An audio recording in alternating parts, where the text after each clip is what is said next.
Lesson makings ನಿಮಗೆ easy ಅಂತ ಕೊಡ್ತಾ ಇದ್ದೀನಿ. ಸೊ ಇವತ್ತು ಇನ್ನೊಂದು ಇಂಪಾರ್ಟೆಂಟ್ ಕ್ವಶನ್ಸ್ ನೋಡೋಣ. What is the question? SF of 306 and 657 is equal to 9. Find LCM of 306 and 657. So ಈ ಪ್ರಾಬ್ಲಮ್ ಅನ್ನ ನೀವು ಸಾಲ್ವ್ ಮಾಡಬೇಕಂದ್ರೆ ಯಾವ ರಿಲೇಷನ್ ಯೂಸ್ ಮಾಡ್ತೀರಾ? Obviously this is a relation has to use, that is SCF into LCM. ಅಂದ್ರೆ product of SCF and LCM is equal to product of the given number. Using this relation you can find SCF, LCM and any one of the number. ಆವಾಗ ಏನು ಮಾಡಿರ್ತಾರೆ, SCF ಮತ್ತೆ LCM ಕೊಟ್ಟಿರ್ತಾರೆ and we are given one number, and to calculate another number we have to use this formula. This is the basic formula. So ನಮಗೆ ಇವಾಗ LCM ಬೇಕು. So LCM of the number L is equal to, very simple, product of the given number, product of the given numbers divided by SCF.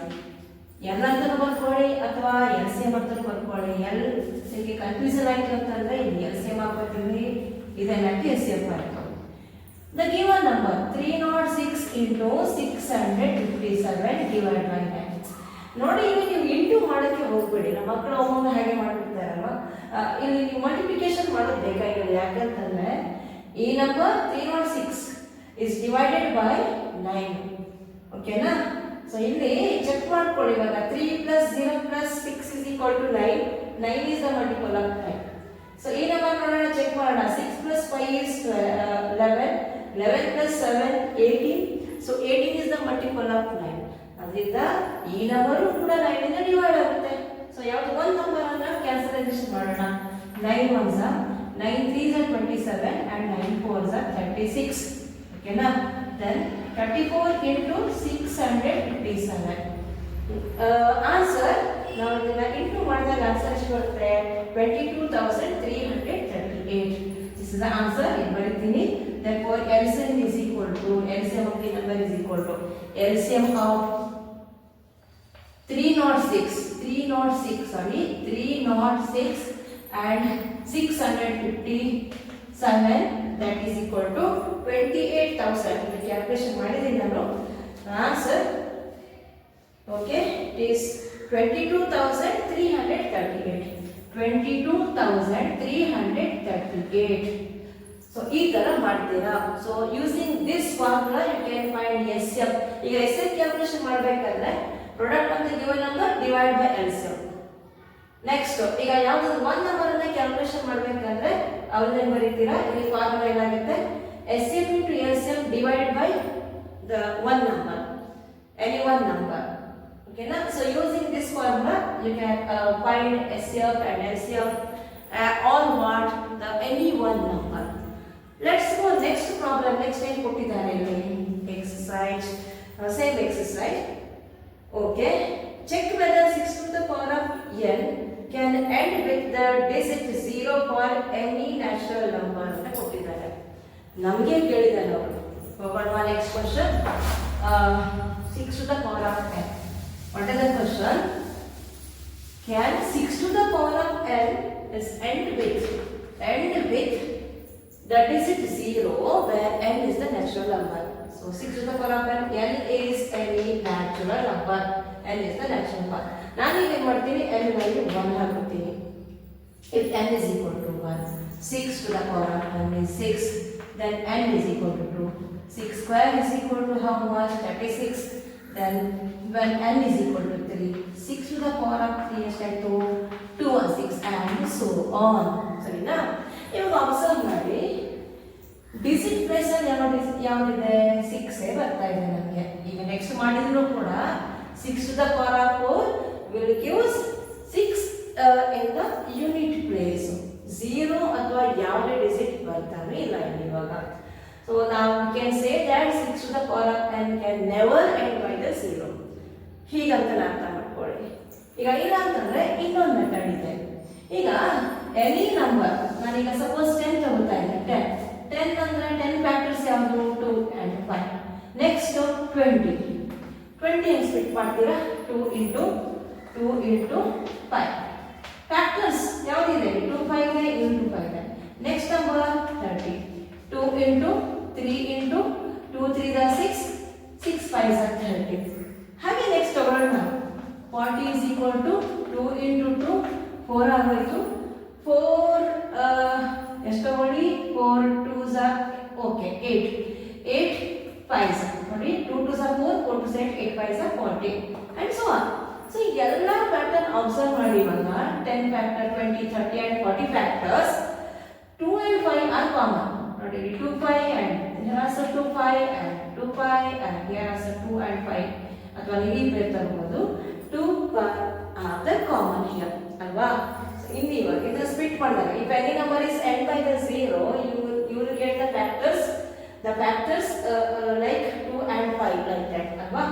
ಹಾಗಾಗಿ if the number has 2 and 5 factors, that number will be end by the 0. ಆದರೆ ಇಲ್ಲೇನಾಗುತ್ತೆ, ಈಗ 6 to the power of n ಅಂತ ಕೇಳಿದ್ರೆ nothing.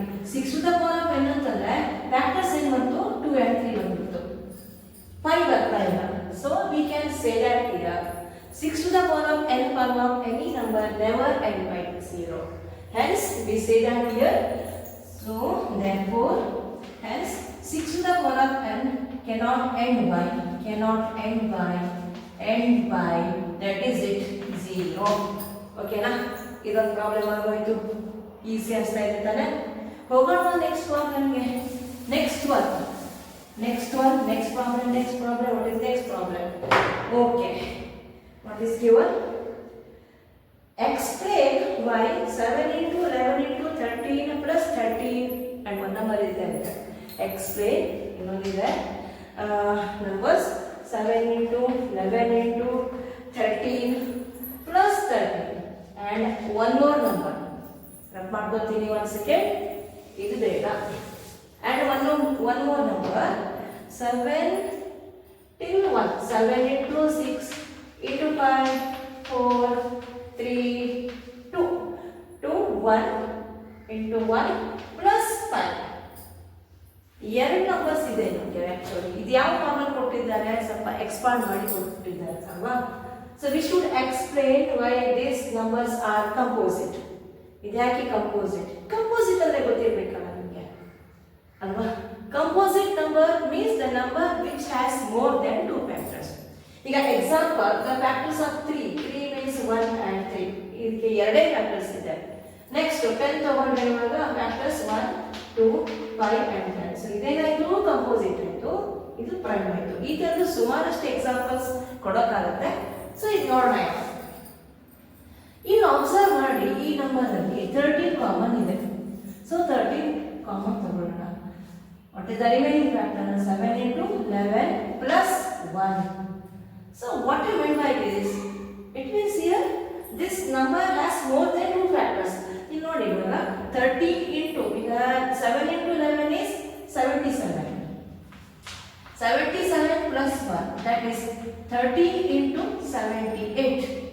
So ನಾನು into ಮಾಡೋದು ಬೇಕಾಗಿಲ್ಲ, ಅದು ಹೇಳಿಲ್ಲ ನನಗೆ, ಅಲ್ಲಿ ಮಲ್ಟಿಪ್ಲಿಕೇಶನ್ ಮಾಡೋದು ಬೇಕಾಗಿಲ್ಲ. Just we have to explain why this number is a composite number. What is the reason? Reason ಅಷ್ಟೇ, ಮತ್ತೇನಿಲ್ಲ. It has the given number has more than 2 factors. ಅಷ್ಟೇ, ಮತ್ತೇನಿಲ್ಲ. It has more than 2 factors. Explanation ಇಷ್ಟೇ ಬರುತ್ತೆ. Since the number has more than 2 factors, hence the given number is composite. ನೋಡಿ, ಇಲ್ಲಿನೂ ಕೂಡ ಅದೇ ರೀಸನ್ ಕೊಡೋಣ ಇವಾಗ. ಬಟ್ ಇಲ್ಲಿ ಯಾವ ಕಾಮನ್ ಇದೆ? 5 ಕಾಮನ್ ಇದೆ. ಸೊ ಇಲ್ಲಿಂದ ಇಲ್ಲಿದು 1 ಟರ್ಮ್ ಆಯ್ತು. ದಿಸ್ ಇಸ್ 1 ಟರ್ಮ್ ಪ್ಲಸ್ 5 ಅಲ್ವಾ. ನೋಟಿಸ್ ಮಾಡಿ, plus 5. So what is common in this number? 5 is common. ಉಳಿದಿದ್ದನ್ನ ಬರೆಯೋಣ. That is 7 into 6 into 4 into 3 into 1 plus 1. Then it means what it implies the given number has more than 2 factors. ನೋಡಿ, ಇಲ್ಲಿ ಮತ್ತೆ into ಮಾಡೋದು ಅಗತ್ಯ ಇಲ್ಲ. ನಾನು ಆಗಲೇ ಹೇಳಿದಂಗೆ ಮಲ್ಟಿಪ್ಲಿಕೇಶನ್ ಮಾಡೋದು ಬೇಕಾಗಿಲ್ಲ ಇವಾಗ. ಸೊ ಇಲ್ಲಿ ನಾನು ಏನು ಮಾಡ್ತೀನಿ, 5 into 7 6 42. 42 and here 14. 7 6 are 42 and 40, sorry not 40, 12. 42 into 12. 12 2s are 24, 12 2s are 48, plus 2 is 50. 504. 504 plus 190. It means here 5 into on adding we are getting 505. So it means the given number, this number also has more than 2 factors. Already this is multiple of the 5. Already 5 is the factors. 5 is one factor. 5 not 5 also, and 1 is the factor. Idu biಟ್ಟು ಬೇರೆ factors ಬರುತ್ತೆ. So therefore the reason for these two questions is what to say. It has more than 2 factors and the given number is a composite number. This way. ಅರ್ಥ ಆಗ್ತಿದೆ ಅನ್ಕೊಳ್ತಾ ಇದ್ದೀನಿ. Next problem ನೋಡೋಣ ಇವಾಗ. ಇಲ್ಲೇನೋ ದೊಡ್ಡ lesson ಇದು ಕೊಟ್ಟಿದ್ದಾರೆ, ಕ್ವಶನ್ಸ್ ಕೊಟ್ಟಿದ್ದಾರೆ. What is given here? Okay, till then you have to practice, ತುಂಬ ಪ್ರಾಕ್ಟೀಸ್ ಮಾಡಬೇಕು. Let us see next problem here. So till then take care, bye, and if you have any doubt please do comment in the comment box. Till then take care and please do share, comment, like and subscribe my channel. Thank you.